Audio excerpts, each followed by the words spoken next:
Bonjour. J'ai encore le grand plaisir d'être parmi vous ce matin. Je vais m'arranger mes notes. Je vous invite tout de suite à ouvrir vos Bibles à la 14e chapitre de l'Évangile de Jean. On a déjà lu une petite portion de ce chapitre, mais ça donne bien que c'est le sujet de ce matin. Le titre de ce message, Jésus, notre Sauveur réconfortant. Je vous invite à vous lever pour la lecture de la sainte parole de Dieu, unique, vraie et vivante.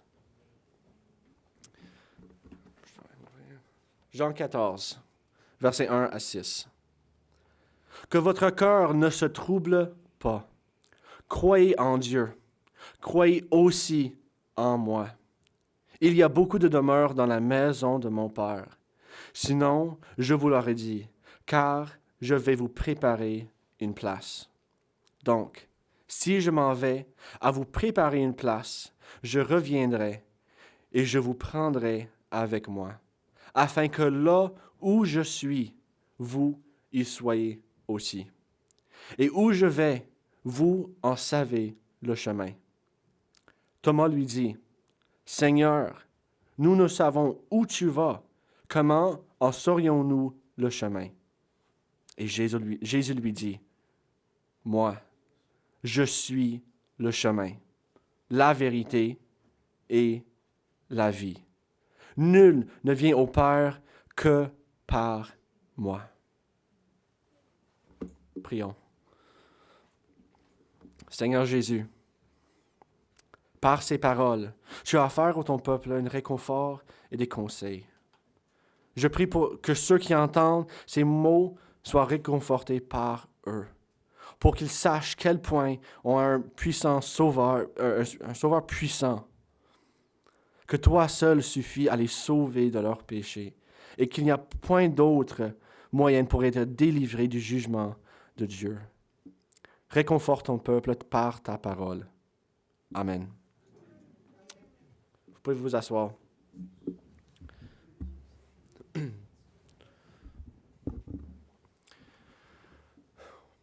Je voudrais commencer par vous poser une simple question. Quel genre de vie aurions-nous si nous faisions entièrement confiance en Jésus? Comment cela changerait votre vie? Ça serait-tu pour le mieux ou pour le pire? Que penseraient vos amis de vous si vous faisiez simplement confiance en Jésus? Et si vous n'êtes pas déjà un disciple de Jésus, est-ce que vous avez déjà posé cette question? À quoi ressemblerait votre vie si vous faisiez lui confiance? Et pour ceux qui sont déjà des disciples, comment votre vie serait-il différente si vous lui faisiez plus confiance ou confiance complètement sans rien retenir? C'est ça la question qu'on va aborder ce matin. Mais pour vous donner une idée de la réponse, la réponse est en deux parties. La mauvaise nouvelle d'abord, c'est que, en effet, vous aurez des problèmes. Votre vie sera certainement plus difficile que ceux de vos voisins qui sont non-croyantes. L'appel chrétien à la sainteté, par exemple, c'est quelque chose de difficile à faire dans notre vie aujourd'hui, dans notre société. Ça serait beaucoup plus facile de juste suivre vos désirs puis aller et faire ce que le monde fait. C'est-à-dire que si quelqu'un vous dit que la vie chrétienne, elle est facile, c'est parce qu'il ne connaît pas le vrai Jésus. Mais ce n'est pas juste ça. Ce n'est pas juste des difficultés, des tribulations dans la vie chrétienne. Il y a encore plus. C'est encore plus un parcours de joie et de réconfort que notre Sauveur nous donne. Dans la vie chrétienne, vous trouverez un réconfort que seulement Jésus peut vous donner. C'est un plus profond contentement et un espoir en quelque chose qui n'est pas en vous, quelque chose à l'extérieur de vous-même. En s'adressant à la femme samaritaine en Jean 4, Jésus lui l'a dit, « Quiconque boit de cette eau aurait encore soif. Mais celui qui boira de l'eau que je lui donnerai n'aurait jamais soif. Et l'eau que je lui donnerai deviendra en lui une source d'eau qui jaillira jusqu'à la vie éternelle. C'est une puits de la vie éternelle. C'est celle-là la vie chrétienne. C'est la partie qui rend toutes les difficultés qu'on va avoir, que ça vaut la peine, qu'on peut se passer au travers toutes ces difficultés. Et les paroles que Jésus nous donne en Jean 14, c'est censé être justement ça. Ce sont censées être des paroles d'espoir et de réconfort qu'il donne à son peuple. C'est parce que dans les 2 chapitres précédents, Jésus, avec ses disciples, pendant le dernier repas, il dit des choses troublantes à ses disciples. Après avoir passé 3 ans avec eux, il leur dit qu'il s'en va. Mais pas dans un autre pays, pas dans une autre partie d'Israël, mais il s'en va pour mourir. Il leur dit aussi de l'un parmi eux, un parmi les 12 disciples, qui était là depuis le début même, était finalement un traître. Il annonce directement à Pierre que même s'il est prêt à mourir, qu'il va renier Jésus juste dans quelques heures. Et enfin, il dit à ses disciples qu'au moment de son arrestation, tout le monde, tous ses disciples vont s'enfuir en peur de l'homme devant les soldats. Alors naturellement, ses disciples sont quand même troublés. Ils ne savent pas comment digérer cette information. Mais je vous dis, non seulement eux ont de la raison pour être troublés, mais vous aussi, vous avez de quoi à vous inquiéter. Bien que vos problèmes sont évidemment différents que ceux des disciples. Pour l'incroyant, par contre, vos difficultés sont encore plus graves. Vous avez le problème persistant du péché, pour laquelle, si vous vous tenez devant Dieu à ce jour, aujourd'hui, sans Jésus, vous serez condamné, car le salaire du péché, c'est la mort. C'est la mort éternelle. Mais pour les croyants, vous avez aussi des problèmes, mais ils sont un peu différents. Jésus nous en promet des difficultés en Jean 15, versets 18 et 19. « Si le monde vous hait, sachez qu'il m'a haï avant vous. Si vous étiez du monde, le monde aimerait ce qui est à lui. Mais parce que vous n'êtes pas du monde et que je vous ai choisi du milieu du monde, à cause de cela, le monde vous hait. » Le monde nous détestera à cause de notre message. Ils vont vous haïr à cause de votre liberté. Ils vont vous haïr à cause de votre sainteté, qui est l'odeur de la mort à ceux qui périssent. Et surtout, ils vont détester votre message pour l'exclusivité qui est inclus là-dedans. Le fait que Jésus seul est capable de nous sauver de nos péchés. Lui et personne d'autre, signifiant que toute autre religion sont fausses, que tout autre chemin vers Dieu sont faux, parce que Jésus revendique l'exclusivité. Nous avons donc besoin de réconfort face à ces épreuves. Et notre Sauveur, il a fait cela. Il peut nous satisfaire, il peut nous réconforter. Il prend soin ultimement de son peuple. Les paroles de Jean 14, apportent la joie dans ses souffrances. Elle apporte une réconfort à ceux qui luttent dans leur marche chrétienne. Et une réconfort à ceux qui luttent contre le péché dans la vie et la honte. Et encore plus, une réconfort pour ceux qui luttent à rester fidèles à la message de Jésus. Dans notre texte ce matin, Jésus réconforte son peuple de bien de manières, mais l'idée centrale de ces réconforts sont les suivantes. C'est qu'il est suffisant. Il est suffisant pour vous sauver de vos péchés. Il est suffisant pour vous conduire à la maison du Père. Et le réconfort dont vous avez besoin ne vient de personne d'autre. La joie que vous recherchez, que vous ne pouvez pas la trouver ailleurs qu'en Jésus-Christ. Si vous retenez quelque chose de ce matin, retenez ceci. C'est la suffisance de Jésus et l'exclusivité de Jésus. Il nous suffit et il est tout ce que nous avons besoin. Trouvez votre réconfort en lui seul. Trouvez votre satisfaction en lui seul. Et trouvez votre espérance en lui seul. Dans notre texte ce matin, ces réconforts sont donnés en 3 formes, ce qui font la structure du message ce matin. On a la réconfort numéro 1, la réconfort de l'éternité, les versets 1 à 3. Le Christ, il réconforte son peuple en nous rappelant de la vie à venir dans la maison du Père, où une place a été préparée spécifiquement pour nous, à l'abri des problèmes de ce monde. La réconfort numéro 2 qu'il nous donne, c'est la réconfort du contentement, du verset 4 à 6. Le Christ réconforte son peuple en répondant à tous nos besoins, en nous sauvant de la tombe, afin que nous soyons satisfaits et que nous nous reposons dans son œuvre achevée. Et la 3e réconfort qu'il nous donne, la réconfort de l'espérance. Enfin, le Christ, il réconforte son peuple en lui donnant l'espoir, non seulement que nos péchés sont satisfaits, sont couverts, mais que seulement lui a pu accomplir ce salut, que seulement lui a pu payer le prix. Il était notre seul espoir pour le salut et il a pourvu. L'espoir et le réconfort qu'il offre, ce n'est pas par contre pour tout le monde.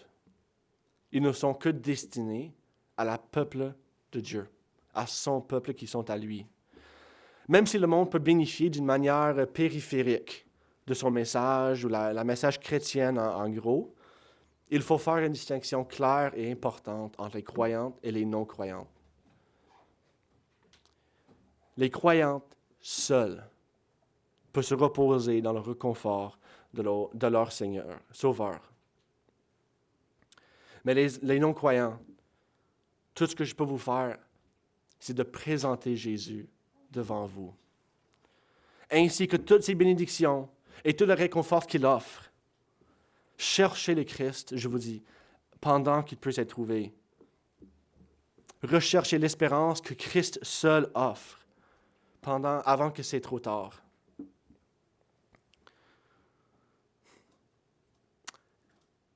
Jésus commence ses paroles de réconfort à la versets 2 et 3. Il commence à la fin. La fin des temps, en attirant l'attention des disciples vers le monde à venir, dans le monde après toute leur souffrance, dans un monde sans souffrance même. C'est la joie et le réconfort d'être unis avec notre Christ dans l'éternité. C'est l'aboutissement du désir du chrétien. C'est être avec notre Sauveur. Comme le dit Jean 17,3. La vie éternelle, c'est qu'ils te connaissent. Toi, le seul vrai Dieu, et celui que tu as envoyé, Jésus-Christ. C'est-à-dire que la vie éternelle elle-même se définit en être en union avec notre Sauveur. Les deux sont intimement liés. La vie éternelle et connaître Dieu. Mais non seulement nous serons en pleine union, mais il a même préparé une place pour nous. Aucun chrétien n'arrivera au ciel imprévu ou par surprise. Le Christ a choisi son épouse et personne ne serait manqué ou mis de côté ou oublié ou même ajouté. À partir du verset 2, Jésus utilise l'illustration du ciel en étant la maison du Père. C'est une image appropriée car ça reflète la doctrine de l'adoption. Nous, les chrétiens, nous sommes les enfants adoptifs du Père, co-héritiers même avec le Christ. Les maisons sont chaleureuses et accueillantes, et tous ceux qui vivent, ils sont à leur place. Cette idée de foyer est tout partout dans les Écritures, notamment l'idée du banquet ou du festin du Seigneur.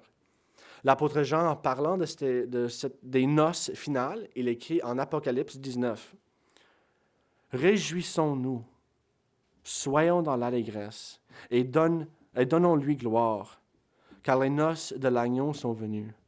Son épouse s'est préparée.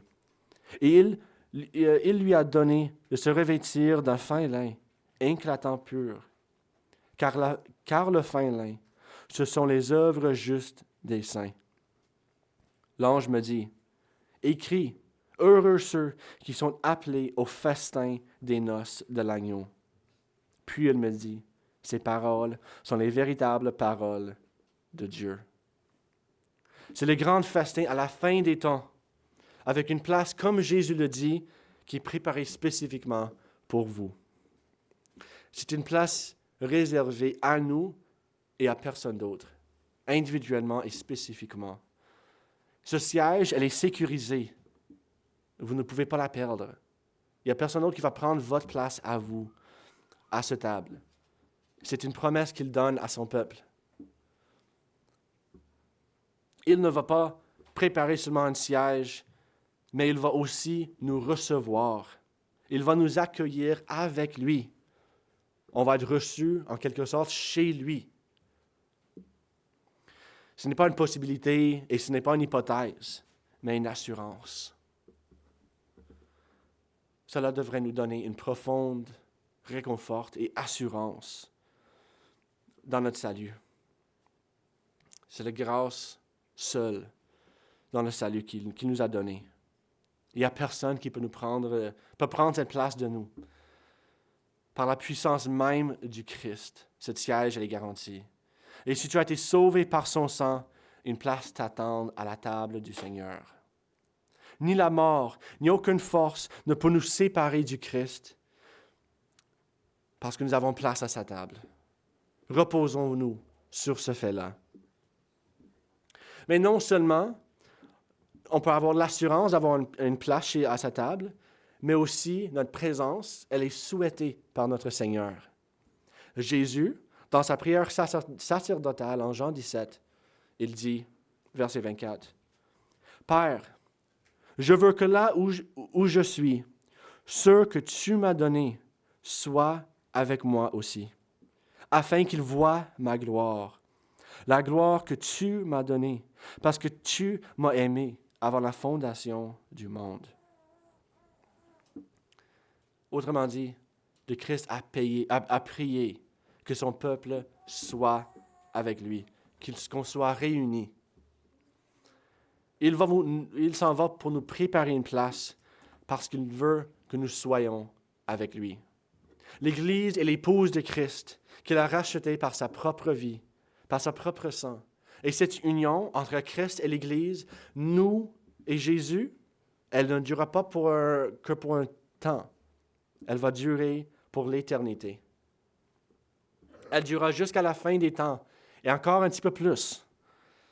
Nous habiterons dans la maison de l'Éternel. David, dans la fameuse psaume 23, il finit ce psaume en disant, au verset 6, « Oui, le bonheur et la grâce m'accompagneront tous les jours de ma vie. J'habiterai dans la maison de l'Éternel jusqu'à la fin de mes jours. » C'est ça la fin de la vie chrétienne. Demeurer dans la maison de l'Éternel pour toujours, en toute tranquillité, paix et réconfort. Après avoir traversé, par contre, la vallée de la mort, c'est le Seigneur lui-même qui nous amènera au travers cette vallée à sa maison. Nous habiterons avec lui. Mais réfléchissez à ces choses, mes frères et sœurs. Regardez à cela dans la noirceur, dans les difficultés de la journée, dans votre quotidienne, dans le jour des divisions politiques, de l'anxiété et de la stress et de la maladie, regardez vers le monde à venir. Recherchez ce repos que seulement Jésus peut vous donner. Recherchez ce repos dans la maison de l'Éternel. Et même à chaque dimanche, nous nous réunissons ici comme avant-goût de ce repos. Nous entendons parler des œuvres puissantes de Dieu. Nous chantons la gloire à son nom et nous reposons en lui en ce jour. Le sabbat, en quelque sorte, c'est une préparation, un avant-goût à ce repos qui nous attend à la fin. C'est pour ça qu'on l'a fait à tous les semaines, pour rappeler à la peuple de Dieu le repos qui leur attend. Attardez-vous à ces vérités. Pensez-y, méditez-y et désirez ces vérités, ce repos-là. Et sachez que si vous êtes parmi son peuple, que vous avez une place avec votre nom. Et c'est le premier réconfort que Jésus offre à son peuple, à ceux qui lui appartiennent. Mais après les premières paroles de Jésus, Thomas y intervient au verset 5. Il ne comprend pas tout à fait ce que Jésus est en train de lui expliquer. Donc il pose la question.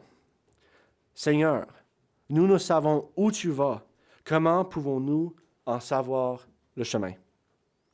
Il attend les paroles, il saisit peut-être l'essence de ce que Jésus est en train de lui dire, dans le moment au moins, mais il demande la question parce qu'il manque des informations essentielles. Ici, alors, je dois clarifier quelque chose par contre. Il faut clarifier un peu comment le verset 4 et 5 s'emboîtent ensemble.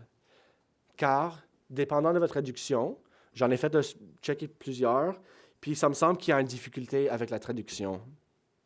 Au verset 4, Jésus lui dit, littéralement dans la grecque originale, il dit « Là où je vais, tu connais le chemin ». Ce qui n'est peut-être pas tout à fait ce que vous avez, ça dépend de la traduction. Mais ce qu'il dit, c'est qu'il affirme que Thomas connaît le chemin, mais pas tout à fait la destination. La raison, c'est parce que Jésus est maintenant live en train de lui expliquer c'est quoi la destination, puis de mettre tout cela ensemble.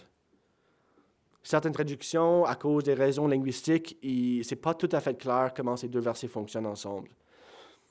Mais ultimement, le but du question de Thomas est d'essayer de comprendre en quoi cela devrait lui réconforter. Ces propos de la maison de l'Éternel sont en quelque sorte théoriques. C'est un peu dur à saisir, au moins dans le moment. Mais pour Thomas, c'est un peu loin.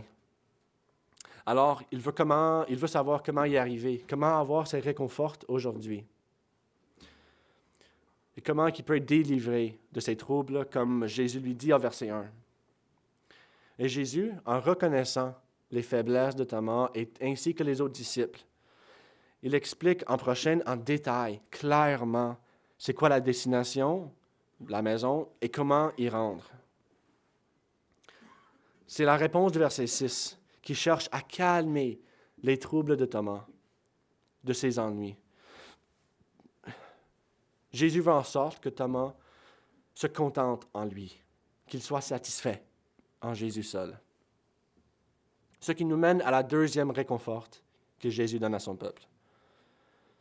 Mais on peut demander la question, qu'est-ce que ça signifie de se contenter ou être satisfait? Et comment cela peut nous donner du réconfort? Pour le chrétien, le contentement, c'est de simplement s'appuyer sur notre Seigneur, le Seigneur notre Dieu.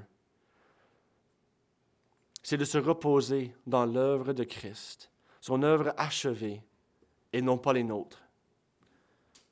Compte rendu de notre péché, avec le Christ, il n'y a plus lieu de s'inquiéter. Il est pris en charge. La dette, elle est payée. Et vous n'avez pas besoin de se reposer sur vous-même.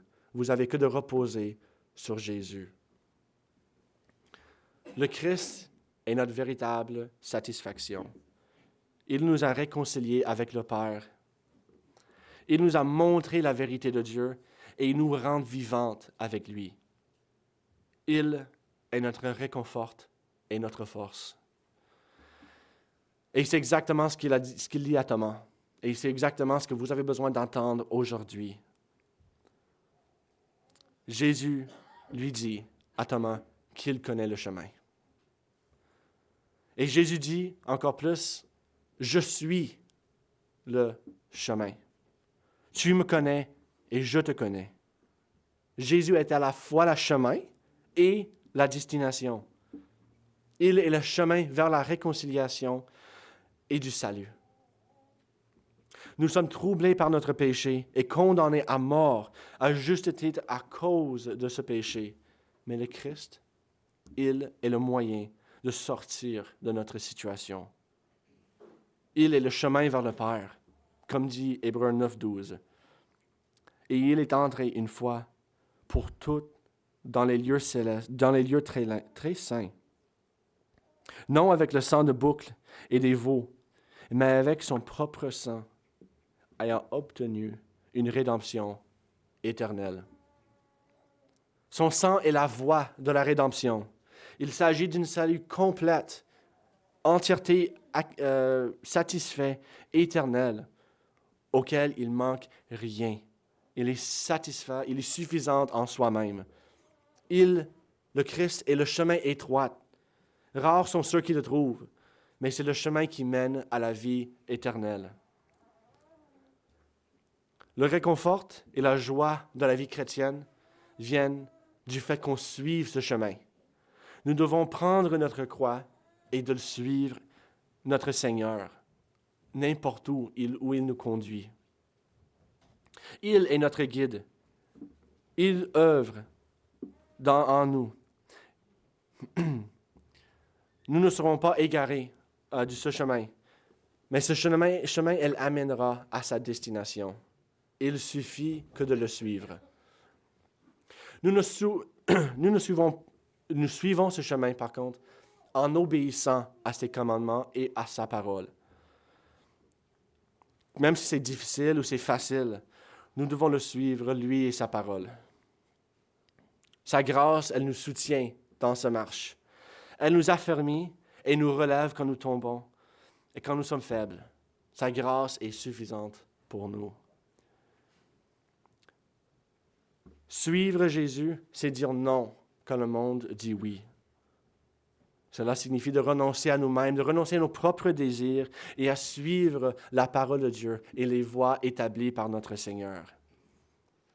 Avant tout, ces commandements de sainteté, ces commandements pour nos corps en particulier, ainsi que les commandements d'honorer son nom par la manière dont nous comportons devant les autres, devant le monde qui nous regarde.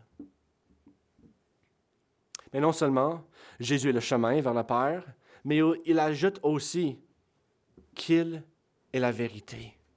Je suis la vérité. Il éclaire le chemin par la lumière de sa vérité. Il est l'incarnation du Dieu, de la vérité de Dieu, l'image visible du Dieu invisible, la révélation complète du Dieu.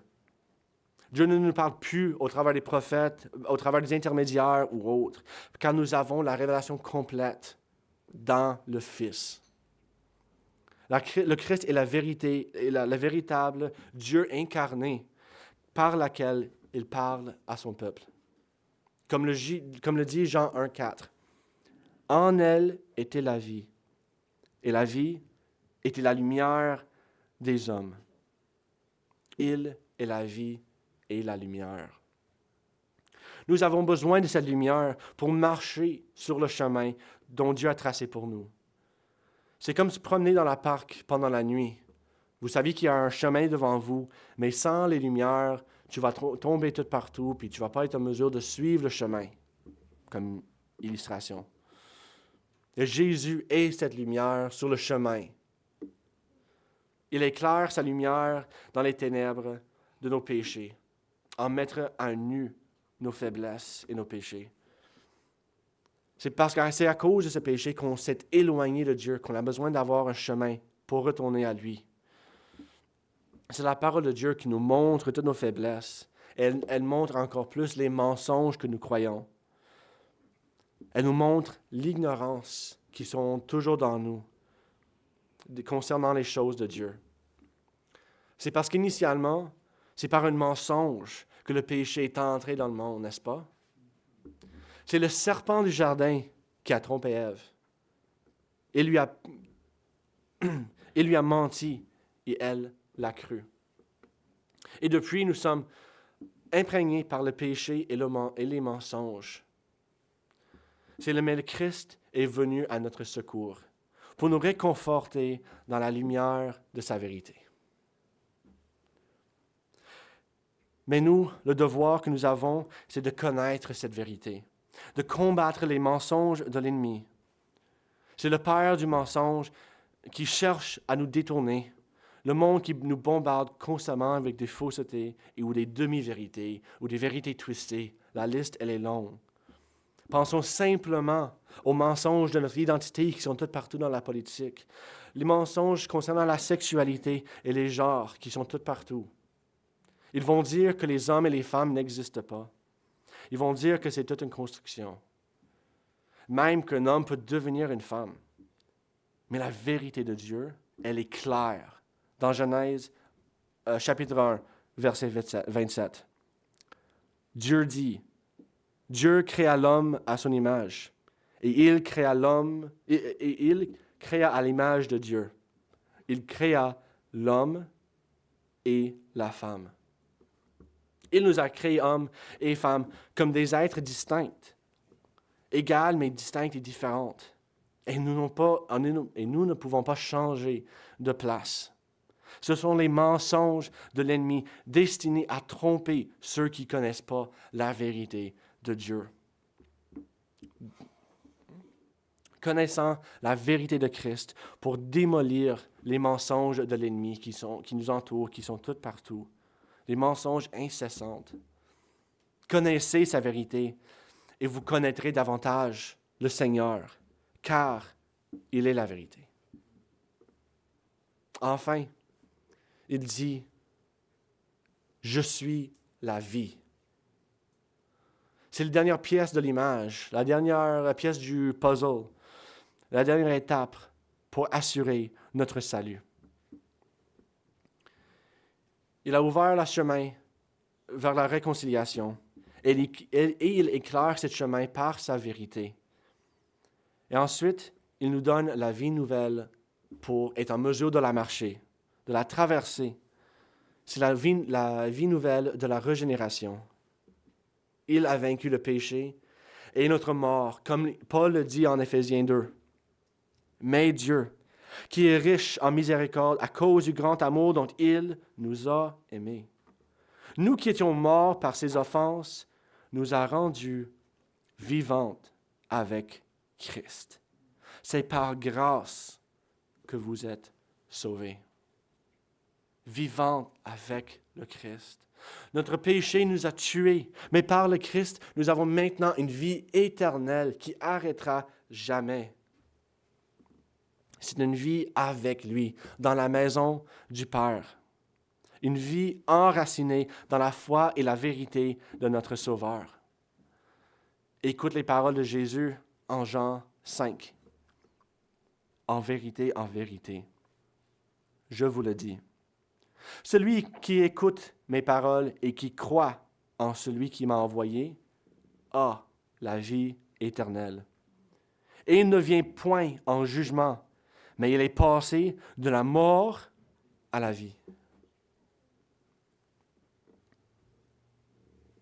Cette vie vient par la foi en celui qui est ressuscité. C'est lui qui est passé en premier de la mort à la vie. Et nous passons de la mort à la vie avec Christ. Quelle bénédiction merveilleuse qu'il nous donne. Autrefois, nous étions morts, mais maintenant, nous vivons par le Christ. Nous devons vivre pour celui qui nous a relevés de la mort. Le chemin à parcourir est un chemin public. C'est un chemin que le monde voit. Nous sommes appelés à vivre une vie de sainteté qui serait un témoignage de la vérité pour ceux qui nous regardent, pour ceux qui nous entourent. L'appel du chrétien est de suivre la voie tracée par notre Maître et de marcher dans la vérité de la foi, d'une manière digne de son nom, d'une manière digne de notre Sauveur. Faites savoir le monde qui vous êtes. Faites savoir du monde entier qui vous a racheté. Faites connaître au monde le nom de Jésus, et non seulement par vos paroles, ça c'est très important, vos paroles, mais encore plus, la manière que vous marchez, que vous démontrez la nouvelle vie que vous avez reçue de Jésus. Jésus est le chemin, il est la vérité et il est la vie. Ces trois choses nous enseignent, pour ramener ça ensemble, que Jésus, il répond à nos besoins. Il comble nos désirs et nous réconforte dans des moments difficiles. Le chemin qu'il nous a tracé, le chemin de la sainteté et de la vérité, est un chemin difficile à parcourir, si on est honnête. Mais par sa grâce et par sa puissance, nous pouvons marcher ce chemin à la gloire de son nom. Non seulement c'est une réconfort, pour nous qui croyons, mais c'est une déclaration au monde extérieur qui nous regarde, qui leur démontre ce qu'il manque, ce qu'il leur manque, c'est quoi leurs besoins. C'est l'homme qui est éloigné de Dieu, et nous le savons tous instinctivement. Ceux qui sont réconciliés à Dieu se distinguent. Ils ne sont pas empruntés dans les mensonges de notre siècle, de notre société. Et on n'est pas pris dans les tromperies aussi. On n'est pas esclave à nos corps et aux désirs de nos corps. C'est le monde qui se croit sage dans ses voies qui sont vaines. Paul explique la même affaire aux Corinthiens, chapitre 1, verset 22. Les Juifs demandent des miracles et les Grecs cherchent la sagesse. Nous prêchons Christ crucifié, scandale pour les Juifs et folie pour les païens. Mais puissance de Dieu et sagesse de Dieu pour ceux qui sont appelés, tant Juifs que Grecs. Car la folie de Dieu est plus sage que les hommes, et la faiblesse de Dieu est plus forte que les hommes. Ces paroles soulignent les besoins de ce monde. Et également, ils pointent vers la solution. Vivez la réalité de cette solution dans le monde. Qu'il soit votre joie, qu'il soit votre réconfort, malgré vos difficultés, malgré vos situations. Faites-leur voir le réconfort que vous avez, que Christ vous donne seul. Que vous avez un Seigneur, un Sauveur qui prend soin de vous. Bien que le monde ait profondément besoin de ce que nous avons, bien évidemment, ils ont besoin de ce Sauveur, la réalité, c'est qu'ils vont nous haïr à cause de ce message. Les premiers chrétiens n'ont pas été persécutés parce qu'il y avait de la joie. Ils n'ont pas été persécutés non plus parce qu'ils agissaient comme des hommes libres. Et ils n'ont pas non plus été persécutés à cause qu'ils suivaient des chemins pieux. En effet, ils ont été persécutés, brûlés, torturés même, pour une autre raison. C'est une raison qui repose sur 4 simples lettres. Un simple mot attaché à la fin de leur message. C'est le mot seul. L'exclusivité reliée au christianisme. Les Romains y croyaient en plein de Dieu, une pluralité de Dieu, et ils étaient même tolérants aux autres croyances. Comme aujourd'hui. Mais dans une société pluraliste, beaucoup de choses sont permises. Il y a très peu de lois, pas de problème. À l'exception d'une chose, il y a une seule limite. Et c'est clair et c'est une ligne absolue et infranchissable. C'est la ligne de la singularité ou de l'exclusivité. Dire aux gens que Jésus est un Dieu, pas de problème. Ils ne seront pas forcément d'accord avec vous, mais s'il y a une place pour leurs croyances et leur opinion, pas de problème.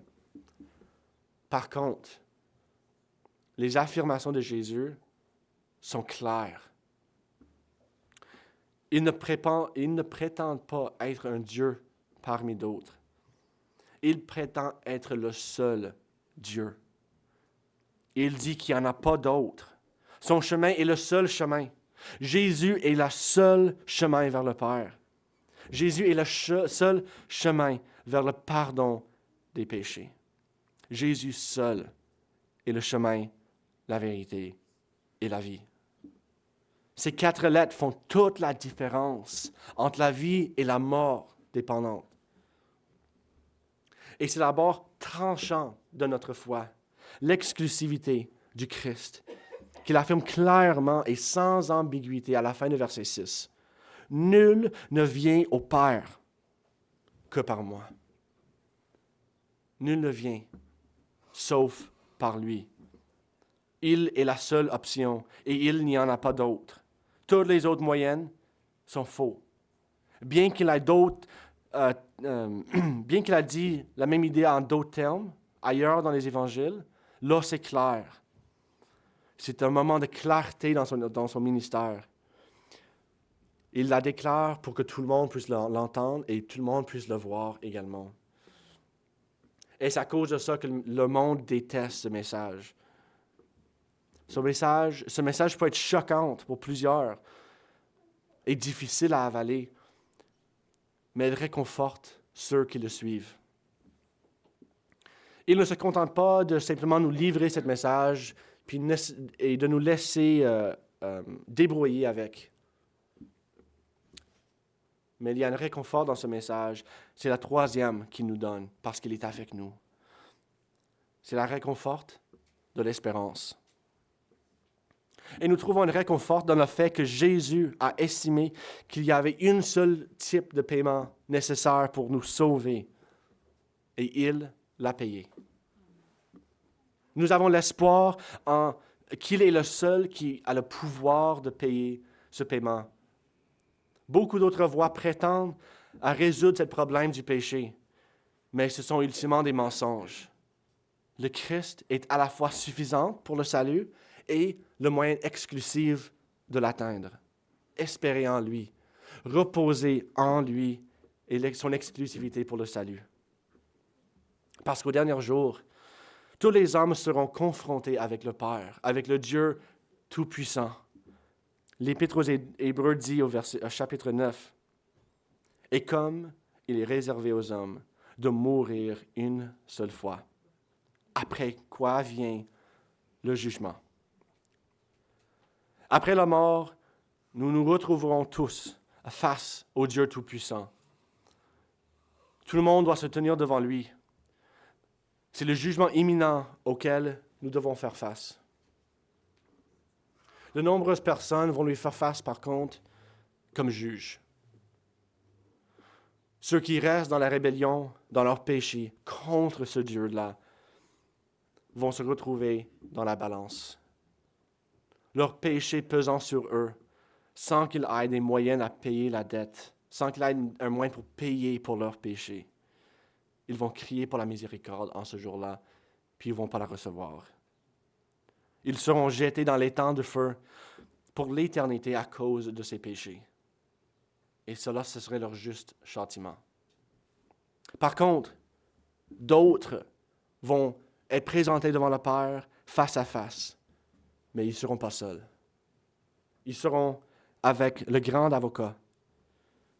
C'est notre médiateur Jésus qui se tiendra devant Dieu avec nous. Et c'est Jésus, au travers de Jésus, que nous pouvons avoir la réconfort, la réconciliation et la médiation de nos péchés.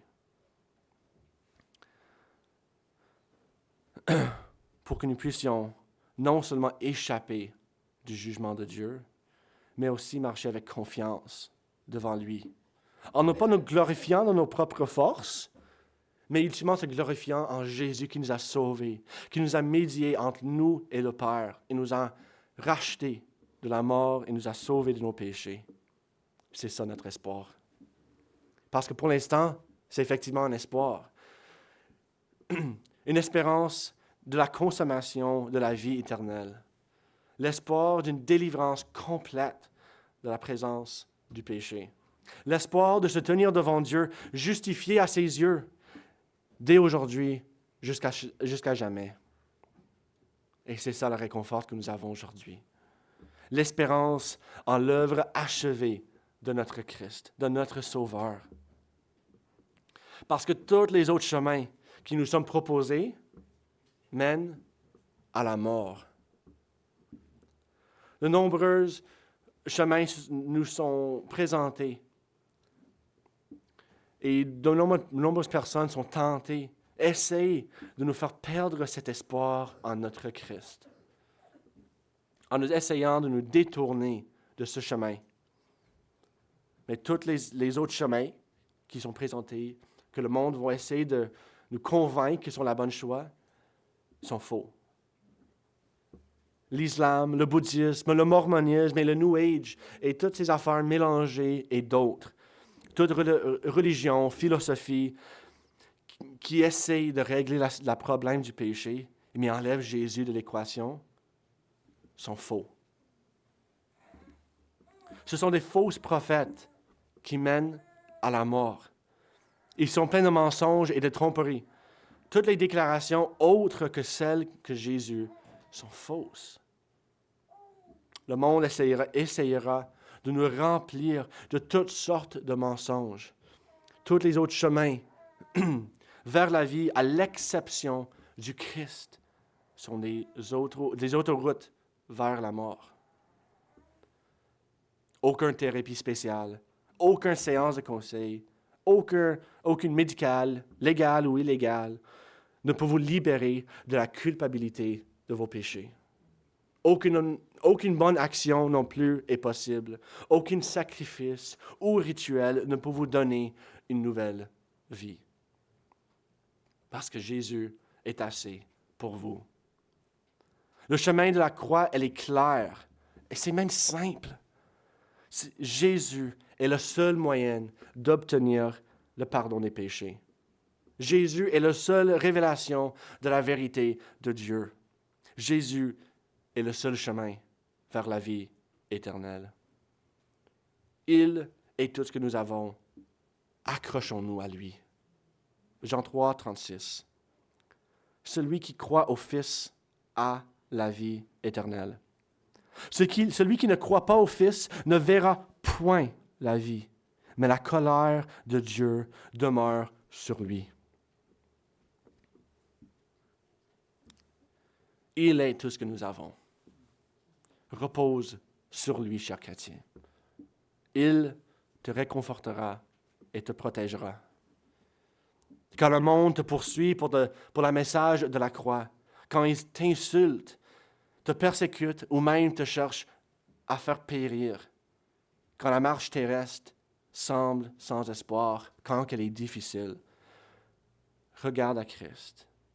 Il est là pour te guider et te protéger vos âmes. Reposez-vous en Christ. Reposez-vous dans son espoir. Reposez-vous dans son œuvre complète, dans la satisfaction pour nos péchés. Et espérez en lui. Pour en revenir à notre point de départ, j'aimerais à nouveau vous reposer la même question.